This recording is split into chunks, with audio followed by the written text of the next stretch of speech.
Hey, what's up, Capricorn? I hope you've been having a great time till now, but listen what May is going to bring for you. We have Venus now entering into your first house, and it's fiery. It's taking initiation because it's moving into the sign of Aries. And so you're going to be the initiator. Boy, are you going to take the lead within the family, but also your real estate. So that could be anything from repainting the walls, rearranging your furniture, or even buying and selling real estate. So if you're thinking about making a move to do so, you could do that really, really well here this month. Venus will ensure that the property you're looking for is not just going to be beautiful, but that it will be spacious and so forth. We just got to be a little careful since Mercury is retrograde. So you don't want to sign anything, but it's a great time to look at whatever is available out there. It's a good time for you to figure out what it is and how it is you want your home to look like. But this is also to do with interaction with family and family members. Venus being in Aries is really like the conquistador, right? It's the initiator. So watch yourself take the leader position in the family here in May. And of course we have Uranus there, as it has been on its long transit, but this month it's adding some sparks, some new flavor to it. Mars, on the other hand, is in the sign of Gemini, and so you're finding yourself wanting to rearrange, get your ducks in a row as far as organizing your home. And not just your home, but your daily life. That could be at work, right? Rearranging your desk so that you could become more efficient. It might be cleaning out files on your computer. It's like resetting things. Not that Mars is retrograde or anything, but it's dynamic. It's giving you that extra energy to do those things that the previous months you were thinking you wanted to do, but the energy just wasn't there. Mars was busy somewhere else. So at this point, you're getting all that free energy from Cosmos to power through, and boy, can you accomplish a whole lot. And you'll be happy that you did by the end of this month. And if so, we have the new moon in this very same area on May 25th. So if you feel that whatever it is you've cleaned up or organized, straightened out in your life, well then listen, the new moon would be the time to put down intentions that because this feels good, I'm going to stay on top of it and do a little catch up every month just to keep everything in order so it doesn't start flowing out. That's a great intention for you to have. Now, having both Mars and the new moon in this area, it's also you being a little bit more health conscious, taking action, being proactive about maybe getting yourself to the gym, or also what you're eating, diets and so forth also can come to the forefront because it is a health-related area. Speaking about the moons, you have your full moon in Scorpio this month, Capricorn, and that will be in your 11th house for hopes and dreams and just being social, interacting with friends, groups, organizations. It could even be on the internet, whatnot, but this area is going to be highlight and it's going to take center stage under this full moon. So that will be on May 10th, so that could be a fun time for you to get together with some friends, have a potluck or whatever, but it is just extremely joyful. So we've talked about the moons. Jupiter is still retrograde until June 10th.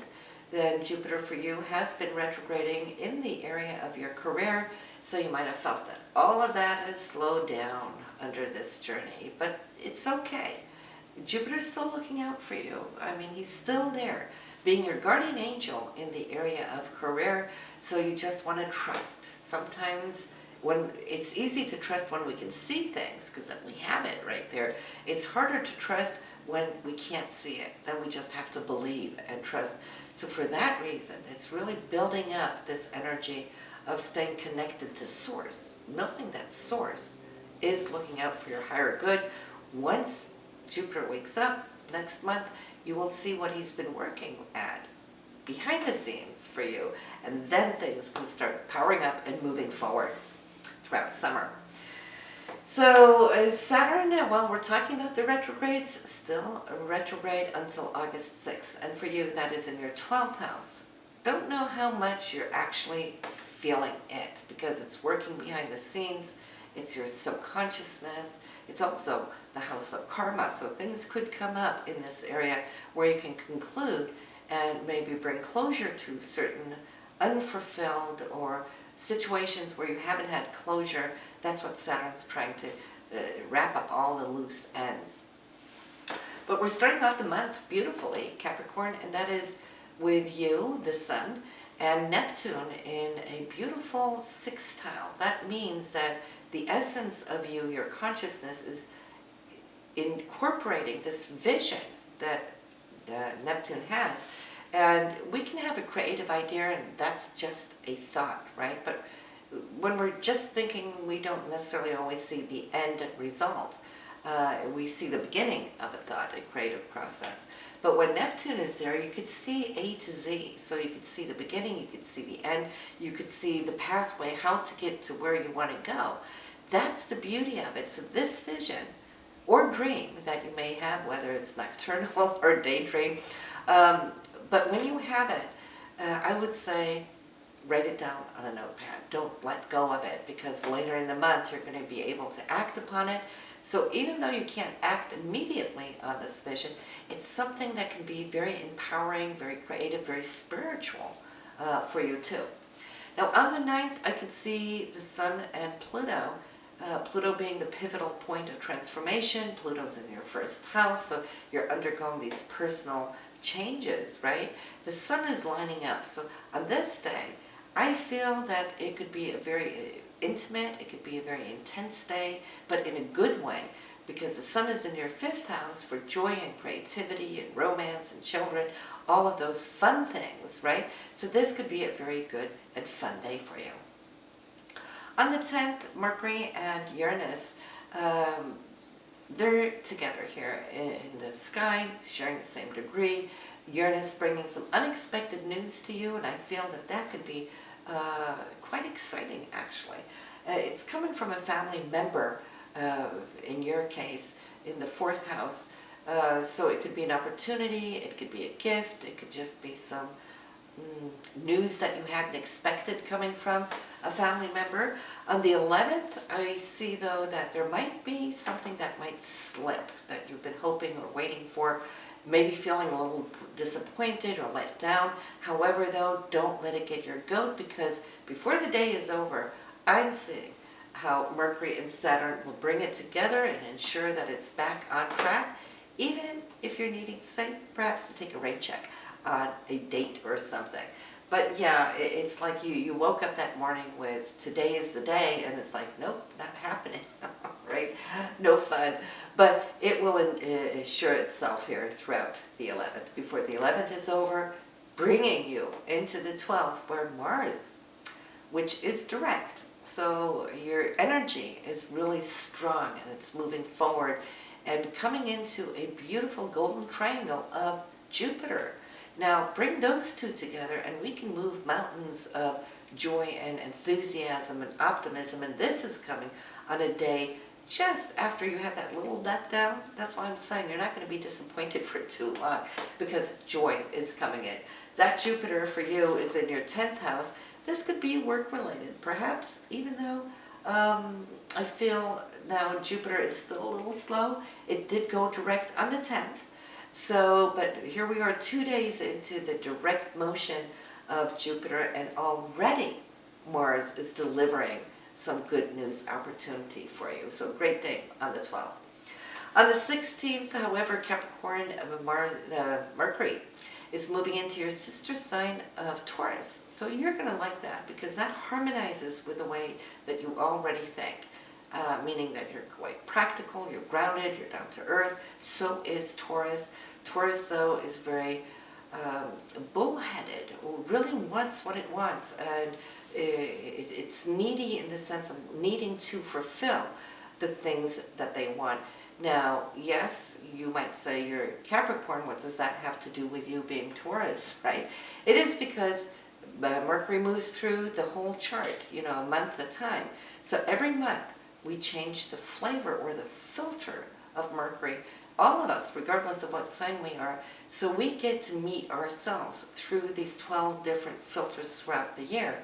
So right now, from this date on the 16th throughout this month and into June, you will be acting and thinking more like a Taurus, meaning you're wanting to secure it, take hold of things, take charge of your security, right? So this helps you when you're trying to figure your goals, where you're wanting to head, because Mercury will keep you right there, focused and targeted on those goals. On the 19th, even though Saturn is retrograde to August 6th, Uranus is delivering a beautiful golden trine, and Uranus is always about change, new opportunities, unexpected things, meaning you could be hoping or working towards certain goals of what you know. Uranus will always throw in that oh my God factor, right?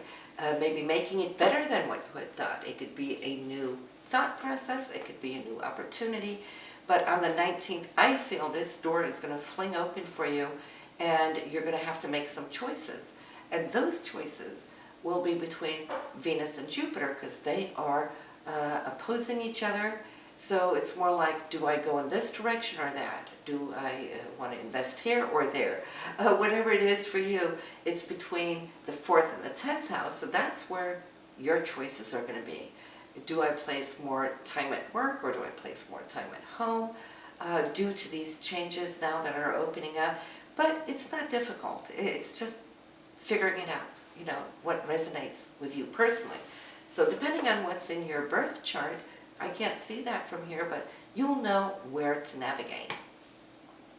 On the 20th, the sun moves out of your 5th house for joy, self-expression, creativity, romance, you know, so all the way to the 20th, the sun is going to have a lot of fun in this area, you spending more time with your children or grandchildren, whatever the deal is. But then from the 20th, it will move into your 6th house of health and your day-to-day routines and activities and work and so forth. Not necessarily career, but how you work. Maybe also within your career. But yeah, you will see that for the rest of this month, you're going to be structuring, organizing, getting your ducks in a row. Now Mars is already there, has been doing a lot of good lead work, right?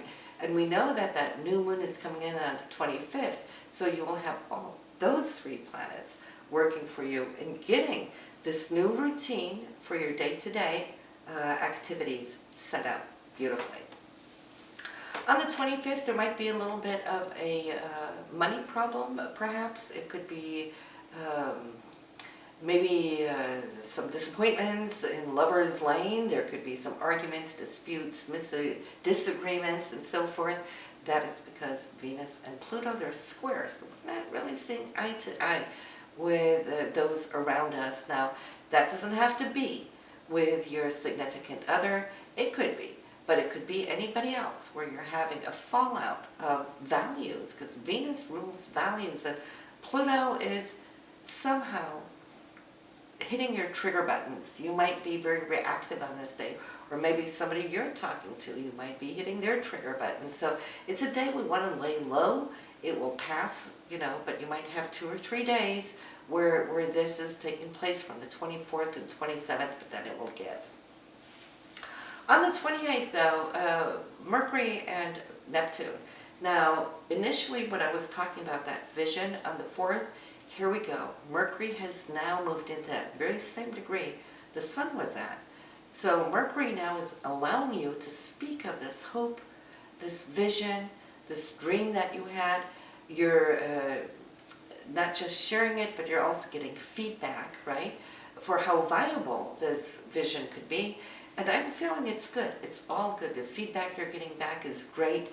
You're feeling good about things. And this, Capricorn, is bringing us to the end of the month where we have Mars and Uranus. They are sextile. So we got action, we got fireworks, there's sparks, you know, anything with Uranus is all about lightning bolts, right? Where the unexpected comes in to play. Mars is ready to take it on. You're super excited. And this is between the 4th house and your 6th house. So between family members, home, real estate, your foundation, and the actions that's taking place now in your new day-to-day activity and routines. it's just coming together, and there's a sense of empowerment. Because on the very same day, we got Mercury and Pluto. And Mercury is you and your communication, how you communicate. Coming in here with Pluto, well, Pluto's always that point of transformation, meaning that whatever you're sharing really holds oomph, okay? You're getting your point across, they are listening to you, and you have some very viable and important things to bring forward, and you're feeling on top of the world. So that's how you're ending May. And think about it, if this is how you're ending this month, what does that mean? This is how you're setting yourself up for the beginning of June. So June should start off super exciting for you. So listen, this is what we have for you this time, Capricorn, and I hope you will enjoy May, make the most out of it, and I'll see you there in June. Have a good one now.